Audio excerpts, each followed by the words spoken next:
Chapter 7. Tick-running and a Heartbreak. The harder Tom tried to fasten his mind on his book, the more his ideas wandered. So, at last, with a sigh and a yawn, he gave it up. It seemed to him that the noon recess would never come. The air was utterly dead. There was not a breath stirring. It was the sleepiest of sleepy days. The drowsing murmur of the 25 studying scholars soothed the soul like the spell that is in the murmur of bees. Away off in the flaming sunshine, Cardiff Hill lifted its soft green sides through a shimmering veil of heat, tinted with the purple of distance. A few birds floated on lazy wing high in the air. No other living thing was visible but some cows, and they were asleep. Tom's heart ached to be free, or else to have something of interest to do to pass the dreary time. His hand wandered into his pocket, and his face lit up with a glow of gratitude that was prayer, though he did not know it. Then, furtively, the percussion-cap box came out. He released the tick and put him on the long flat desk. The creature probably glowed with a gratitude that amounted to prayer, too, at this moment, but it was premature, for when he started thankfully to travel off, Tom turned him aside with a pin and made him take a new direction. Tom's bosom friend sat next him, suffering just as Tom had been, and now he was deeply and gratefully interested in this entertainment in an instant. This bosom friend was Joe Harper. The two boys were sworn friends all the week, and embattled enemies on Saturdays. Joe took a pin out of his lapel and began to assist in exercising the prisoner. The sport grew in interest momently. Soon Tom said that they were interfering with each other, and neither getting the fullest benefit of the tick. So he put Joe's slate on the desk and drew a line down the middle of it from top to bottom. "Now," said he, "as long as he is on your side, you can stir him up, and I'll let him alone. But if you let him get away and get on my side, you're to leave him alone as long as I can keep him from crossing over." "All right, go ahead. Start him up." The tick escaped from Tom presently and crossed the equator. Joe harassed him a while, and then he got away and crossed back again. This change of base occurred often. While one boy was worrying the tick with absorbing interest, the other would look on with interest as strong. The two heads bowed together over the slate, and the two souls dead to all things else. At last luck seemed to settle and abide with Joe. The tick tried this, that, and the other course, and got as excited and as anxious as the boys themselves, but time and again, just as he would have victory in his very grasp, so to speak, and Tom's fingers would be twitching to begin, Joe's pin would deftly head him off and keep possession. At last Tom could stand it no longer. The temptation was too strong, so he reached out and lent a hand with his pin. Joe was angry in a moment. Said he, "Tom, you let him alone." "I only just want to stir him up a little, Joe." "No, sir, it ain't fair. You just let him alone." "Blame it, I ain't going to stir him much." "Let him alone, I tell you." "Well, I won't." "You shall. He's on my side of the line." "Look here, Joe Harper, whose is that tick?" "I don't care whose tick he is. He's on my side of the line, and you shan't touch him." "Well, I'll just bet I will, though. He's my tick, and I'll do what I blame please with him, or die." A tremendous whack came down on Tom's shoulders, and its duplicate on Joe's, and for the space of 2 minutes the dust continued to fly from the two jackets and the whole school to enjoy it. The boys had been too absorbed to notice the hush that had stolen upon the school a while before, when the master came tiptoeing down the room and stood over them. He had contemplated a good part of the performance before he contributed his bit of variety to it. When school broke up at noon, Tom flew to Becky Thatcher and whispered in her ear, "Put on your bonnet and let on you're going home, and when you get to the corner, give the rest of 'em the slip, and turn down through the lane and come back. I'll go the other way, and come it over them the same way." So the one went off with one group of scholars, and the other with another. In a little while the two met at the bottom of the lane, and when they reached the school they had it all to themselves. Then they sat together with a slate before them, and Tom gave Becky the pencil and held her hand in his, guiding it, and so created another surprising house. When the interest in art began to wane, the two fell to talking. Tom was swimming in bliss. He said, "Do you love rats?"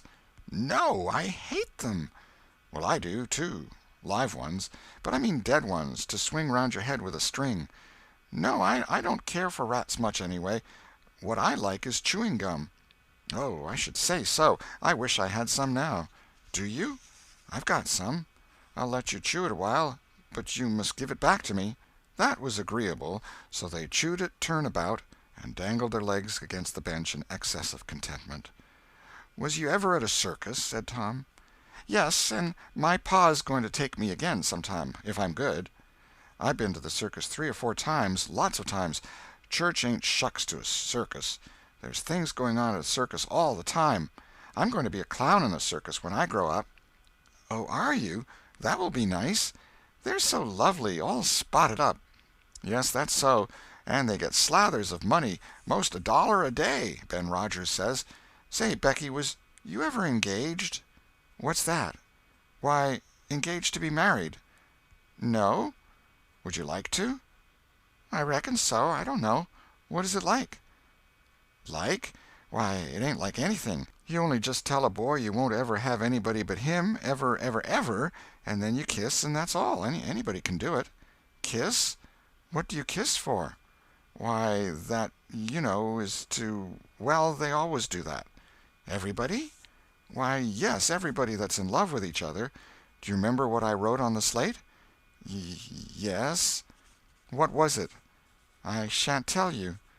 "Shall I tell you?" Yes, but some other time." "No, now." "No, not now. Tomorrow." "Oh, no, now. Please, Becky, I'll whisper it. I'll whisper it ever so easy." Becky hesitating, Tom took silence for consent, and passed his arm about her waist and whispered the tale ever so softly, with his mouth close to her ear, and then he added, "Now you whisper it to me, just the same." She resisted for a while, and then said, "You turn your face away so you can't see, and then I will. But you mustn't ever tell anybody, will you, Tom? Now you won't, will you?" "No, indeed, I won't. Now, Becky." He turned his face away, and she bent timidly around till her breath stirred his curls, and whispered, "I love you." Then she sprang away and ran around and around the desks and benches, with Tom after her, and took refuge in a corner at last, with her little white apron to her face. Tom clasped her about her neck and pleaded, "Now, Becky, it's all done, all over but the kiss. Don't you be afraid of that. It ain't anything at all. Please, Becky." And he tugged at her apron and the hands. By and by she gave up and let her hands drop. Her face, all glowing with the struggle, came up and submitted. Tom kissed the red lips and said, "Now it's all done, Becky, and always after this, you ain't ever to love anybody but me, and you ain't ever to marry anybody but me, never, never, and forever. Will you?" "No, I'll never love anybody but you, Tom, and I'll never marry anybody but you, and you ain't to ever marry anybody but me, either." "Certainly, of course. That's part of it. And always coming to school, or when we're going home, you're to walk with me, when there ain't anybody looking, and you choose me and I choose you at parties, because that's the way you do when you're engaged." "It's so nice. I never heard of it before." "Oh, it's ever so gay. Why, me and Amy Lawrence—" The big eyes told Tom his blunder, and he stopped confused. "Oh, Tom, then I ain't the first you've ever been engaged to." The child began to cry, and Tom said, "Oh, don't cry, Becky. I don't care for her any more." "Yes, you do, Tom. You know you do." Tom tried to put his arm about her neck, but she pushed him away and turned her face to the wall and went on crying. Tom tried again, with soothing words in his mouth, and was repulsed again. Then his pride was up, and he strode away and went outside. He stood about, restless and uneasy, for a while, glancing at the door every now and then, hoping she would repent and come to find him. But she did not. Then he began to feel badly, and fear that he was in the wrong. It was a hard struggle with him to make new advances, now, but he nerved himself to it, and entered. She was still standing back there in the corner, sobbing, with her face to the wall. Tom's heart smote him. He went to her and stood a moment, not knowing exactly how to proceed. Then he said hesitatingly, "Becky, I don't care for anybody but you." No reply, but sobs. "Becky," pleadingly, "Becky, won't you say something?" More sobs. Tom got out his chiefest jewel, a brass knob from the top of an andiron, and passed it around her so that she could see it, and said, "Please, Becky, won't you take it?" She struck it to the floor. Then Tom marched out of the house and over the hills and far away to return to school no more that day. Presently Becky began to suspect. She ran to the door. He was not in sight. She flew around to the play-yard. He was not there. Then she called, "Tom? Come back, Tom!" She listened intently, but there was no answer. She had no companions but silence and loneliness. So she sat down to cry again and upbraid herself, and by this time the scholars began to gather again, and she had to hide her griefs and still her broken heart and take up the cross of a long, dreary, aching afternoon, with none among the strangers about her to exchange sorrows with. End of Chapter 7. Chapter 8. A Pirate Bold to Be.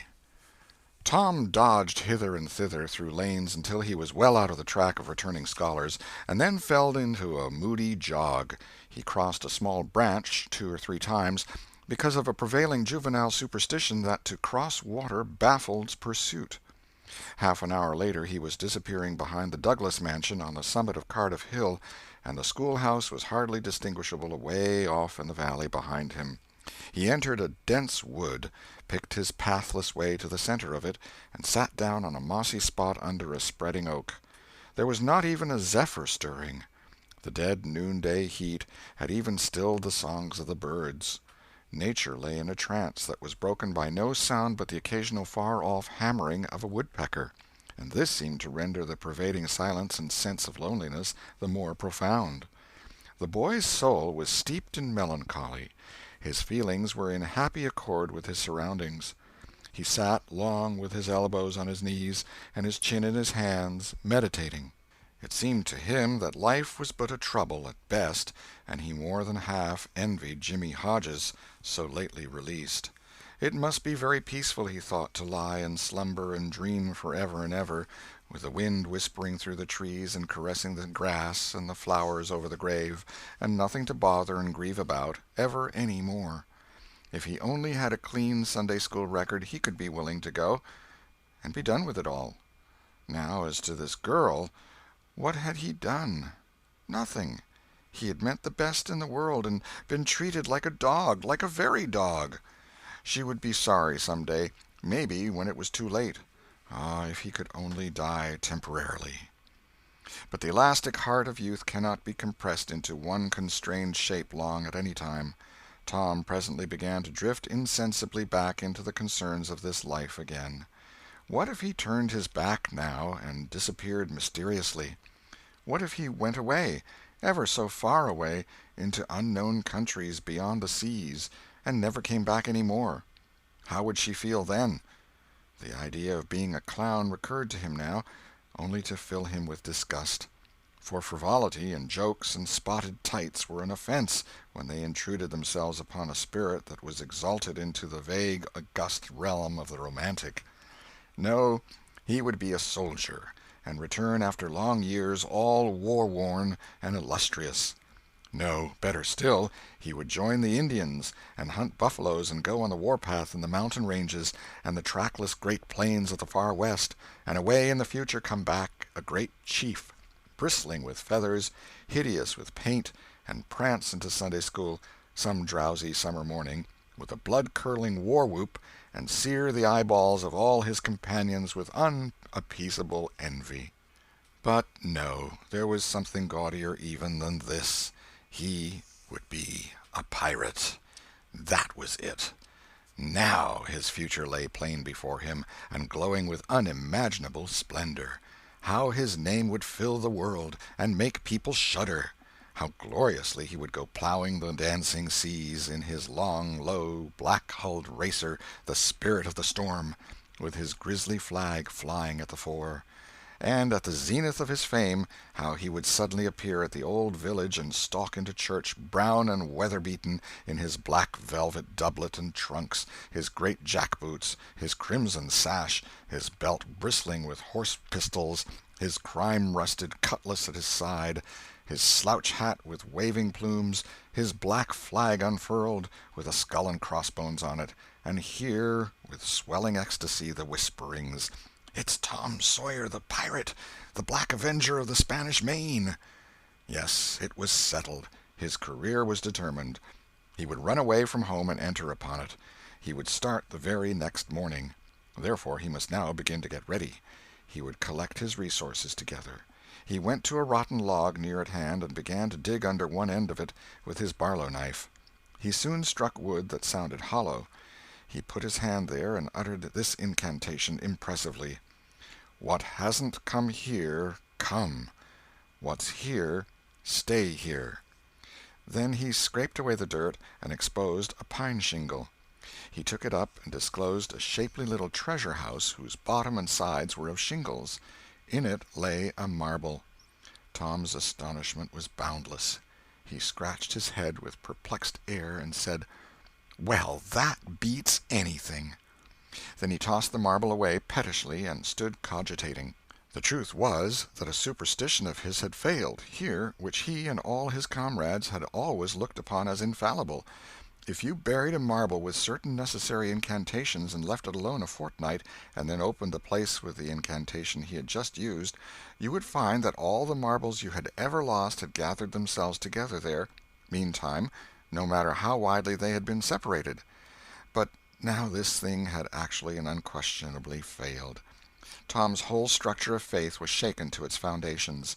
He had many a time heard of this thing succeeding, but never of its failing before. It did not occur to him that he had tried it several times before, himself, but could never find the hiding-places afterward. He puzzled over the matter some time, and finally decided that some witch had interfered and broken the charm. He thought he would satisfy himself on that point, so he searched around till he found a small sandy spot with a little funnel-shaped depression in it. He laid himself down and put his mouth close to this depression and called, "Doodle-bug, doodle-bug, tell me what I want to know. Doodle-bug, doodle-bug, tell me what I want to know."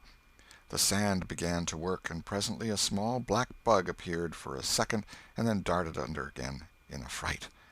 "He doesn't tell, so it was a witch that done it. I just knowed it."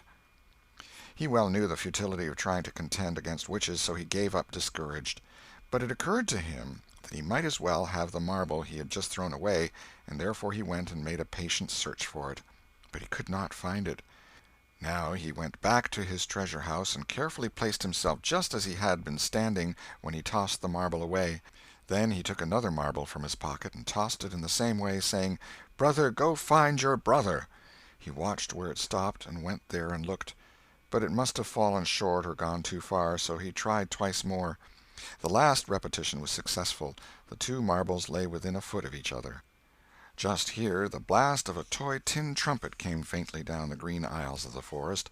Tom flung off his jacket and trousers, turned a suspender into a belt, raked away some brush behind the rotten log, disclosing a rude bow and arrow, a lath sword, and a tin trumpet, and in a moment had seized these things and bounded away bare-legged with fluttering shirt. He presently halted under a great elm, blew an answering blast, and then began to tiptoe and look warily out, this way and that. He said cautiously to an imaginary company, "Hold, my merry men, keep hid till I blow." Now appeared Joe Harper, as airily clad and elaborately armed as Tom. Tom called, "Hold! Who comes into Sherwood Forest without my pass?" "Guy of Guisborne wants no man's pass. Who art thou that dares to hold such language?" said Tom, prompting, for they talked by the book from memory. "Who art thou that dares to hold such language?" "I, indeed. I am Robin Hood, as thy caitiff carcass soon shall know." "Then art thou indeed that famous outlaw? Right gladly will I dispute with thee the passes of the merry wood. Have at thee!" They took their lath swords, dumped their other traps on the ground, and struck a fencing attitude, foot to foot, and began a grave, careful combat, two up and two down. Presently Tom said, "Now if you've got the hang, go it lively." So they went it lively, panting and perspiring with the work. By and by Tom shouted, "Fall! Fall! Why don't you fall?" "I shan't." "Why don't you fall yourself?" "You're getting the worst of it." "Why, that ain't anything. I can't fall. That ain't the way it is in the book. The book says, then with one black-handed stroke he slew poor Guy of Guisborne. You're to turn round and let me hit you on the back." There was no getting around the authorities, so Joe turned, received the whack, and fell. "Now," said Joe, getting up, "you got to let me kill you. That's fair." "Why, I can't do that. It ain't in the book." Well, it's blamed mean, that's all." "Well, say, Joe, you can be Friar Tuck or Much, the miller's son, and lam me with a quarter-staff. Or I'll be the Sheriff of Nottingham, and you be Robin Hood a little while, and kill me." This was satisfactory, and so these adventures were carried out. Then Tom became Robin Hood again, and was allowed by the treacherous nun to bleed his strength away through his neglected wound. And at last Joe, representing a whole tribe of weeping outlaws, dragged him sadly forth, gave his bow into his feeble hands, and Tom said, "Where this arrow falls, there bury poor Robin Hood under the greenwood tree." Then he shot the arrow and fell back, and would have died, but he lit on a nettle, and sprang up too gaily for a corpse. The boys dressed themselves, hid their accoutrements, and went off grieving that there were no outlaws any more, and wondering what modern civilization could claim to have done to compensate for their loss. They said they would rather be outlaws a year in Sherwood Forest than President of the United States forever. End of chapter 8.